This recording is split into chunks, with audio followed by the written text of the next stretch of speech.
Hello everyone, welcome back to my YouTube channel Love is Immortal. We always love it with Vangshan. Guys मेरे घर में बहुत सारा काम था इसलिए मैं कोई वीडियो अपलोड नहीं कर पाई, सॉरी। एंड मैं बहुत स्लो बोल रही हूँ क्योंकि मुझे तेज़ बोलने की अभी के लिए परमिशन नहीं है। बहुत ज़्यादा शोर बाहर है और मेरे घर पे बहुत सारे लोग हैं, इसलिए मैं बहुत धीमी आवाज़ में रिकॉर्डिंग कर रही हूँ अभी के लिए। मैनेज कर लेना। चलो तो आज की वीडियो को स्टार्ट करते हैं। विंग और वांग जी दोनों मॉर्निंग में उठे सोकर। उठने के बाद सबसे पहले विंग ने जो देखा वो था वांग जी, जो कि स्ट्रेट फॉरवर्ड बैठा हुआ है और उसके हाथ में एक बुक है। वो उसे रीड कर रहा है और आंखों के ऊपर एक स्पेक्टिकल लगाया हुआ है। विंग जो बस उसे एक बार के लिए देखता ही रह गया क्योंकि वांग जी सुपर सेक्सी लग रहा है। हाँ, वो सेक्सी लग रहा है विंग को। विंग ने फिर खुद के ही दिमाग को घुमाते हुए कहा, मैं क्या क्या सोच रहा हूँ। वांग जी जिसने विंग को देख लिया था उसने कहा, मुझे ऐसे मत घूरो। विंग जो कि एकदम हैरान हो गया था कि वांग जी को कैसे पता कि विंग उसे घूर रहा है। वांग जी ने कुछ भी नहीं कहा, उसने अपनी बुक को बंद किया और कहा, मॉम ने नीचे खाने के लिए बुलाया, चलो। ऐसा उसने विंग की तरफ देखते हुए कहा। विंग ने कहा, मैं अभी सोकर उठा हूँ। हाँ। वांग जी ने कहा, सो व्हाट, पर मुझे भूख लगी है और तुम्हारे फैमिली के प्रिटी रूल्स, उनमें साफ साफ ये है कि मुझे तुम्हारे बाद खाना खाना है, इसलिए चलो नीचे। वी ने कहा, बट मैं कैसे नीचे चल सकता हूँ, अभी मैंने नहाया भी नहीं है। वांग जी उसके पास आया, उसका हाथ पकड़ा और उसे खींचते हुए ले जाने लगा। ऐसे नीचे चल सकते हो। उसे खींचते हुए नीचे ले आया। अब विंग क्या बोलता, उसके फादर उसे देख रहा है तो उसने उन्हें कहा, तुम्हें कोई तमीज़ नहीं है विंग, तुम्हारी शादी हो चुकी है, तुम कोई बच्चे नहीं रहे हो, इसके बावजूद तुम ऐसी हालत में कैसे उठ के आ सकते हो। विंग जैसे बहुत ज़्यादा एम्बैरसिंग फील हो रहा था, उसके साथ साथ उसे गुस्सा भी आ रहा था। उसे बहुत ज़्यादा इरिटेटेड फ्रस्ट्रेटेड फील हो रहा था। जितनी भी गंदी फीलिंग्स है ना, उसे आज फील हो रही थी। विंग जो कि डाइनिंग टेबल पर बैठ गया, उसने ब्रश भी नहीं किया था। वांग जी उसे ऐसे ही उठा के ले आया था। विंग को बहुत अजीब लग रहा था, वो पहली बार ऐसे आया है। फिर भी वो बैठा हुआ था और वांग जी उसे सर्व कर रहा था बहुत प्यार से। सबको ऐसा लग रहा था, लेकिन विंग को खुद पता है कि ये कितना बड़ा शैतान है। लानचेंग और जियांगचेंग वो भी एक दूसरे की तरफ देख रहे थे। विंग देख पा रहा था कि उसका भाई लिटरली खुश है। ऐसी कौन सी बात है जिससे वो खुश है, क्या कुछ। लेकिन विंग ने खुद कहा कि ऐसा हो ही नहीं सकता, लानचेंग ऐसी लड़की ही नहीं है। फिर वो लोगों का ब्रेकफास्ट हुआ। इसके बाद में विंग तुरंत उठ करके अपने रूम में गया। सबसे पहले उसने ब्रश किया, उसके बाद उसने नहाया। नहाकर बाहर आया तो उसने देखा कि वांग जी एक बैग में कपड़े पैक कर रहा है। उसने कहा, कहाँ जा रहे हो तुम। वांग जी ने कहा, हाँ, हनीमून पर। विंग जो कि बड़ी बड़ी आंखें करके उसको देख रहा था, उसने कहा, व्हाट, तुम कहाँ जा रहे हो। वांग जी ने कहा, हम जा रहे हैं, हम लोग हनीमून पर जा रहे हैं। विंग ने कहा, अच्छा, और मुझे ही नहीं पता है। वांग जी ने कहा, तुम्हारे डैड से जाकर बात करो, अगर तुम्हें नहीं जाना है तो साफ साफ बोल दो, मुझे भी कोई इंटरेस्ट नहीं है जाने में। विंग जो कि अपने रूम से निकला बहुत ताड़ में कि हाँ वो मना करके ही आएगा। वांग जी खुद भी उसके पीछे पीछे आ रहा था। उसके फादर हॉल में ही थे, वो बस अपने ऑफिस जाने ही वाले थे। उसके अंकल भी वहीं थे। विंग जो कि वहाँ आया, उसने कहा, फादर मुझे आपसे बात करनी है। उसके फादर ने उसकी तरफ देखते हुए कहा, बोलो। बहुत कोल्डली उन्होंने बोला। वांग जी जो विंग को देख रहा था, विंग ने कहा, वो मैं ये पूछ रहा था कि आपने टिकट बुक करा दी है। वांग जी जो कि एकदम हैरान हो गया था, उसको समझ नहीं आ रहा था वो हंसे या रोए, क्योंकि इंसान रूम में कुछ और बनता है शेर, और यहाँ आकर के भीगी बिल्ली। विंग जिसने पूछा कि टिकट हुई कि नहीं, उसके फादर ने कहा, टिकट करवा दी है मैंने सबकी, तुम जाओ अब। विंग जो कि अपने कमरे में धीरे धीरे वापस आ गया, अपना सिर को झुकाते हुए। जैसे ही कमरे में आया वैसे ही वो बेड पर जाकर बैठ गया। वांग जी अंदर आया और ज़ोर से अपना पेट पकड़ के हंसने लगा। उसने कहा, ओह गॉड, मुझे नहीं पता था कि वी कंपनी का सीईओ अपने फादर से डांट खाने के डर से उनसे कोई सवाल भी नहीं कर सकता।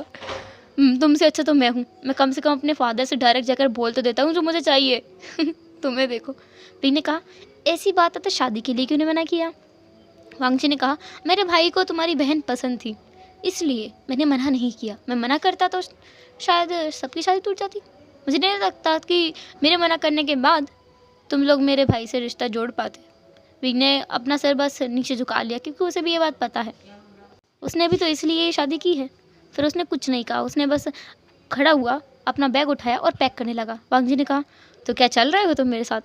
विंग ने कहा, ऑफ कोर्स नॉट, मैं नहीं जाऊँगा।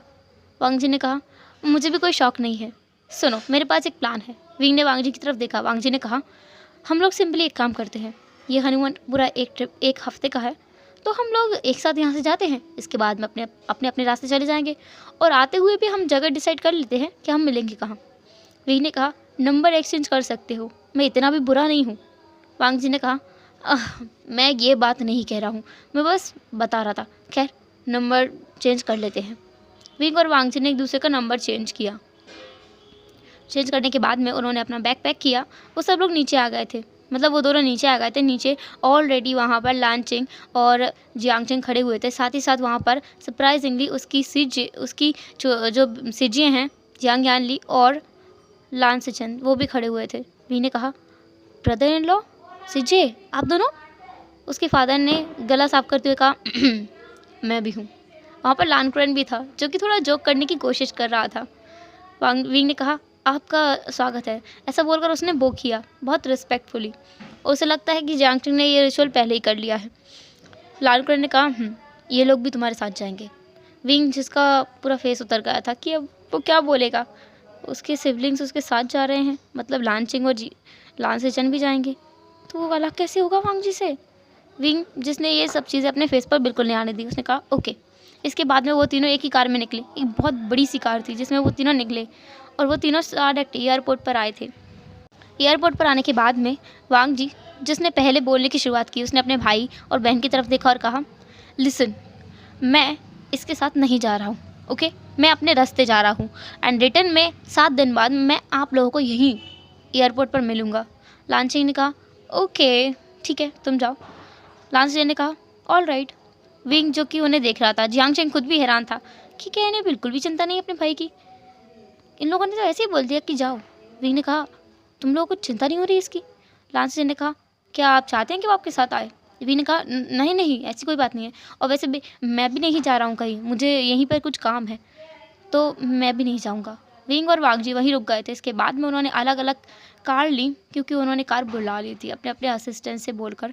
पहले विंग जो कि गया, वांग जी ने उसकी कार को बिल्कुल भी नोटिस नहीं किया। इसके बाद में वांग जी गया था और जाने के बाद में वो अपने एक अपार्टमेंट पे आया जो कि उसने खुद खरीदा था ईवो के नाम से। उसमें आकर के वो रहने लगा।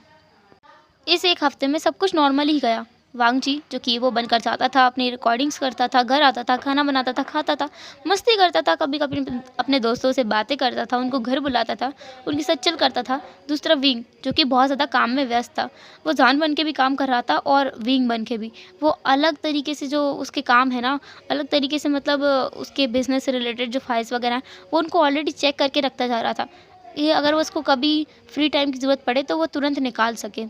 और काम तो वैसे भी ज़रूरी है तो वो कर रहा था। एक हफ्ते बाद विंग और वांग जी वहाँ पर आ गए थे। पहले वांग जी आया था, उसकी कार उसका एक्सीडेंट लेके चला गया था। इसके बाद में विंग आया था। विंग और वांग जी वहाँ खड़े हुए थे, एक दूसरे से बिल्कुल बात नहीं कर रहे थे क्योंकि वो दोनों टॉम एंड जेरी हैं, एक दूसरे से बात तो करेंगे नहीं। सबसे पहले वहाँ पर जियांगचेंग और लानचिंग आए। वो दोनों अलग फ्लाइट से आए थे। ये देख करके विंग और वांग जी दोनों शॉक हो गए थे। उन्होंने एक दूसरे की तरफ देखा, फिर अपने भाई बहन की तरफ। उनके कुछ पूछने से पहले ही जियांगचेंग ने कहा देखो ये जो फादर ने डिसाइड किया था ना, वो जगह उतनी बोरिंग थी और चिंग को तो उस जगह जाना था, इसलिए मैं उसे कहीं और ले गया था। लानचिंग जो कि शर्मा रही थी और उसके गले पर वो हिकी साफ साफ बता रही थी कि उनके बीच तो सब कुछ हो चुका है। उन्हें आधे घंटा वेट करना पड़ा। इसके बाद में लान सिचन और जियांग यानली आए थे। इसके बाद वो सब लोग कार में बैठे और निकल गए अपने वी मैंशन की तरफ। वी मैंशन में पहुंचने के बाद उन्होंने देखा कि उनके पेरेंट्स वहां बैठे हुए हैं। वो सब लोग उस आफ्टरनून, क्योंकि वो लोग आफ्टरनून में आए थे, आफ्टरनून से इवनिंग तक साथ में रहे, मस्ती की, बातें की। इसके बाद में वो सब लोग चले गए थे। सबके सामने विंग और वांग जी ने बहुत लबी डबी होने का नाटक किया था। विंग जो कि वांग जी के कंधे पर हाथ रखे हुए था और उससे बहुत लबी डबी बातें कर रहा था। सबको लग ही नहीं सकता, किसी को भी शक नहीं हो सकता कि ये दोनों एक दूसरे के जानी दुश्मन बने बैठे हैं। किसी को शक नहीं हुआ।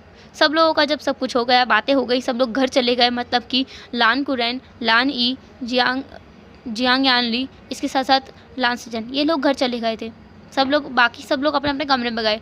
विंग और वांग जी भी अपने कमरे में आए। इसके बाद आने के बाद में विंग डायरेक्ट जाकर बेड पर लेट गया। उसने कहा हाँ मैं तो बहुत थक गया। वांग जी ने कहा हे तुम सच में बहुत गंदे हो, तुम कैसे कमरे को गंदा करके रख रहे हो? अब तुमने अपने स्लीपर्स भी नहीं निकाली हैं, ये तो निकालो स्लीपर्स जो कि वो घर में वियर करते हैं। विंग ने हल्के से अपनी स्लीपर्स को वहीं गिरा दिया। वांग जी ने कहा हाँ तुम बहुत डर्टी इंसान हो, बेड पर मत लेटो, ऐसे मत करो, तुम ऐसे मत करो। वांग जी जो उसे बस डांटे जा रहा था, हर बात पे टोक रहा था, ऐसे मत करो, वो चीज़ वहाँ मत रखो, चप्पलों को इधर उधर मत फेंको, इसको वहाँ मत करो, और बस उसको ताने पे ताने दिए जा रहा था। वांग जी वी ने कहा, मैं थक गया हूँ यार, चुप करो, बिल्कुल चुप रहो बिल्कुल। वांग जी जो कि बिल्कुल अपना मुंह बंद करके चुप हो गया था।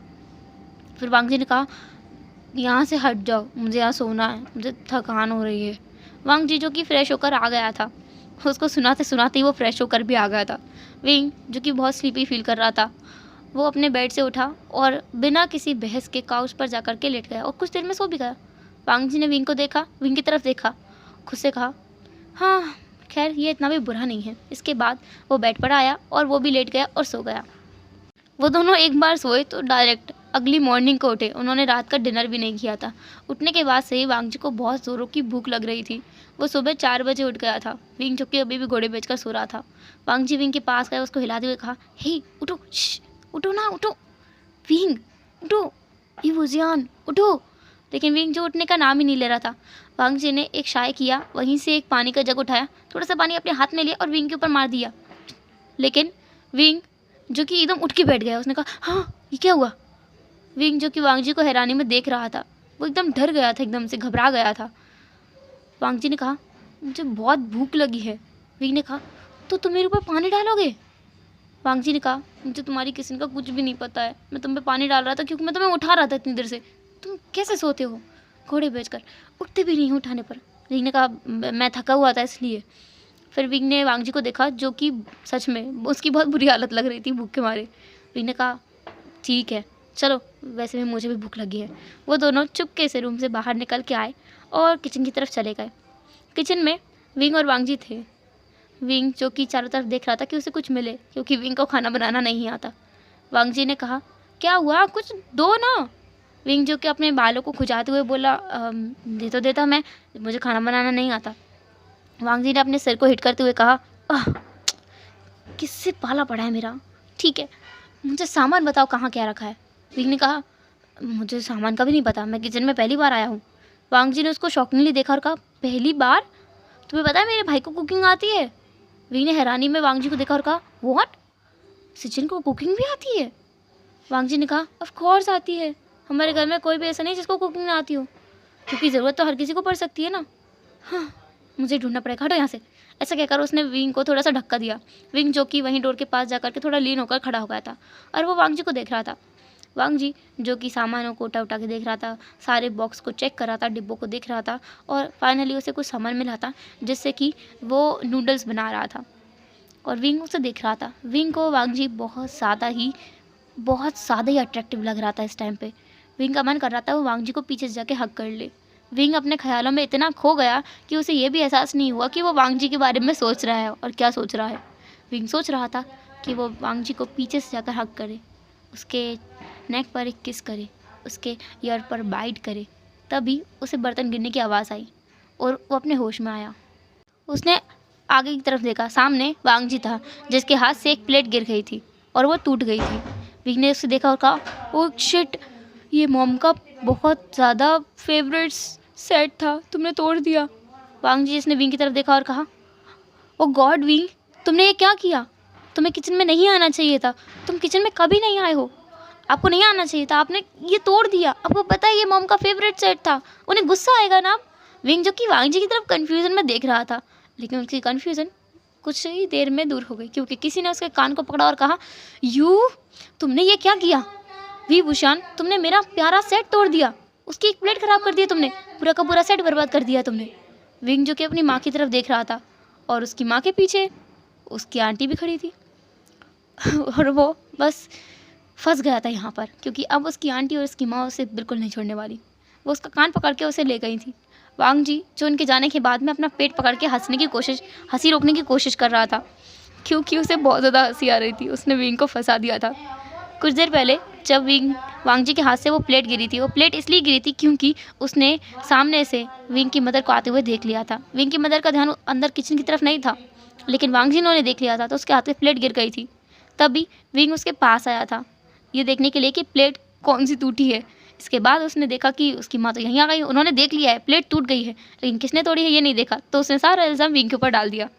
अभी प्रेजेंट में वांग जी जिसने नूडल्स बनाए थे उनको वो खाने ही वाला था, तभी वहाँ पर मैडम यू आ गई। उन्होंने वांग जी को देखा कि वांग जी के हाथ में एक बोल है जिसमें नूडल्स रखे हुए हैं। मैडम यू ने कहा, बेटा क्या हुआ है, कि तुम्हें भूख लगी है? वांग जी ने बहुत मासूमियत से कहा, जी माँ, हम लोगों ने कल डिनर नहीं किया था तो मुझे और जाम्फू को भूख लगी थी। उन्होंने मुझसे कहा कि मैं कुछ बना दूँ, इसलिए मैं यहाँ आया था। मैडम यू ने कहा, ओ मेरा बच्चा। ऐसा बोलकर उन्होंने वांग जी को हक किया और कहा, कोई बात नहीं, तुम खा लो। वांग जी ने मैडम यू की तरफ देखा और कहा, पर जाम्फू ने नहीं खाया, पर जाम्फू के खाने के बाद ही तुम्हें खा लेकिन मैडम यू ने उसे बीच में काटते हुए कहा, तुम खा लो और मैं किसी को नहीं बताऊंगी, ना तुम्हारी मदर को और ना तुम्हारे फादर को, किसी को नहीं। विंग को तो खाना खबर नहीं होगी, वैसे भी उसने फेवरेट प्लेट तोड़ी हमारी, उसे सज़ा मिलनी चाहिए, वो भूखा रहेगा अभी के लिए, तुम खा लो। मैडम यू जो उसे खुद अपने हाथों से खाना खिला रही थी, वांग जी जिसे बहुत ज़्यादा अच्छा महसूस हो रहा था, उसे उसकी माँ की याद आ रही थी। उसकी माँ भी तो उसके साथ ऐसा ही करती थी, उसके फादर के गुस्से से उसे बचाने के लिए। वांग जी जिसकी आंखों से एक आंसू निकल गया क्योंकि वो बहुत ज़्यादा इमोशनल फील कर रहा है, वो अपनी फैमिली से दूर आया है, हालांकि उसकी बहन यहाँ है फिर भी वो अपनी माँ से दूर है। मैडम यू ने उसके आंसू को पोंछते हुए कहा, क्या हुआ, तुम रो क्यों रहे हो?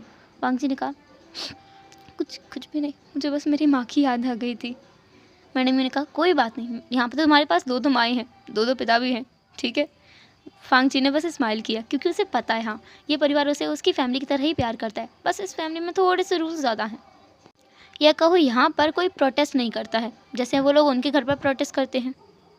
हालांकि देखो आज भी तो उसने एक रूल तोड़ा है और किसी ने उसे कुछ भी नहीं कहा, बल्कि मैडम ये तो कुछ खुद उसे आकर के सपोर्ट कर रही हैं। मतलब यह है कि यहाँ पे किसी ने रूल को तोड़ने की कोशिश नहीं की है, वरना कब के ये रूल सारे ब्रेक हो चुके होते और ये फैमिली भी एक हैप्पी फैमिली होती। वांग जी जिसने नूडल्स खाया उसका पेट अब पूरा भर गया था, तो वो अपने रूम में वापस गया। रूम में आने के बाद उसने देखा कि विंग जो कि वहीं सोफे पर बैठा है अपने सिर को पकड़ के। वांग जी को थोड़ा बुरा लगा, वो बस दौड़ पर खड़ा था, तो वो वापस लौट गया, किचन में आया। अब मैडम ये वहाँ थी जो कि किचन को थोड़ा क्लीन कर रही थी। वांग जी को उन्होंने देखकर कहा, क्या हुआ, तुम्हें और भी भूख लगी है? वांग जी ने कहा, वो मैं जाम्पू के लिए कुछ। मैडम ने कहा, मैंने कहा ना अभी को उसे भूखा रहने दीजिए दो। वांग जी ने कहा, पर मैं वो। मैडम यू जिन्होंने शाय किया, इसके बाद उन्होंने एक बोल में कुछ नूडल्स लिए, उसे वांग जी के हाथ में दिया और कहा, ले जाओ तुम्हारे जाम्पू के लिए। ऐसा वो हंसते हुए बोल रही थी। वांग जी जिसने भी बहुत सॉफ्ट सी एक स्माइल की, इसके बाद वो अपने रूम में आया। रूम में आने के बाद वो विंग के सामने गया और उस बोल को वहीं टेबल पर रख दिया। विंग ने एक बार बोल की तरफ देखा, फिर एक बार वांग जी की तरफ, फिर उसने एक बार बोल की तरफ देखा, फिर वांग जी की तरफ। उसने कहा, क्या? वांग जी ने कहा, हाँ खा लो। विंग ने कहा, क्या तुम मेरे लिए लाए हो? वांग जी ने कहा, हाँ वैसे भी तुमने मेरी मदद की है ना, मैंने तो किचन में जाने की सोचा भी नहीं था, इसलिए तुम्हारा रिवॉर्ड अभी के लिए रख लो। वैसे भी प्लेट तो मैंने तोड़ा था ना। विंग ने कहा, और डांट मुझे पड़ी है।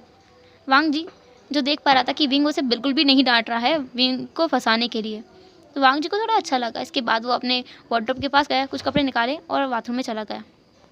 जब वांग जी फ्रेश वगैरह होकर वापस बाहर आया तो उसने देखा कि विंग ने सारा बोल का सूप मतलब नूडल्स ख़त्म कर दिए हैं और वो अपने पेट पर हाथ फिरा रहा है। उसने कहा, ओ गॉड ये बहुत ज़्यादा टेस्टी थे। वांग जी ने कहा, मेरी तारीफ़ कर सकते हो, मैंने ही बनाए थे। विंग ने कहा, नो वे, तुमने बनाए थे इसलिए टेस्टी नहीं थे, क्योंकि मेरी भूख ज़्यादा थी इसलिए टेस्टी लग रहे थे, बाकी तुम्हारे हाथ का खाना इतना भी कोई टेस्टी नहीं है। विंग जो कि ये झूठ बोल रहा था, उसे भी पता है कि वांग जी का हाथ का खाना बहुत ज़्यादा टेस्टी है। वांग जी को ये सुनकर के बहुत ज़्यादा गुस्सा आ गया। उसने कहा, भलाई का तो ज़माना ही नहीं है, अगली बार ना तुम्हें भूख लगी ना तो मैं तुम्हें कुछ भी खाने को नहीं दूंगा, खा लेना अपना जोमेटो से खाना मंगा करके। ऐसा बोलकर वांग जी रूम से बाहर चला गया। विंग पीछे से हंस रहा था, उसे वांग जी को टीस करके बहुत मज़ा आता है, बहुत अच्छा लगता है जब वांग जी चिढ़ता है। अब हम इस टाइम से एक हफ्ते बाद का सीन देखते हैं, क्योंकि इस एक हफ्ते में कुछ भी नहीं बदला था। वो दोनों झगड़ते थे, लड़ते थे, एक दूसरे को मनाते भी थे कुछ कुछ टाइम पर, जैसे हल्के फुल्के तरीके से। कभी कभी गलती किसी की हो तो वो सॉरी बोल देता था, बस ऐसे ही, और कुछ भी नहीं हुआ था इन दोनों के बीच चेंज। इसके अलावा वो लोग अपने अपने शूट पर भी जाते थे। वांग जी जिसकी जॉब के बारे में उसके पिता से विंग ने बात की थी और वो मान गए थे, और लानचिंग के बारे में उसके पिता से जियांग चिंग ने बात की थी, वो भी मान गए थे। लानचिंग जो कि अपने काम के लिए जाती थी, वो एक इंटर्न डॉक्टर है, और वांग जी जो कि गुसी यूनिवर्सिटी में पढ़ाने के लिए जाता था, इसके बाद में रिकॉर्ड करने के लिए, और वो डायरेक्ट शाम को घर आता था।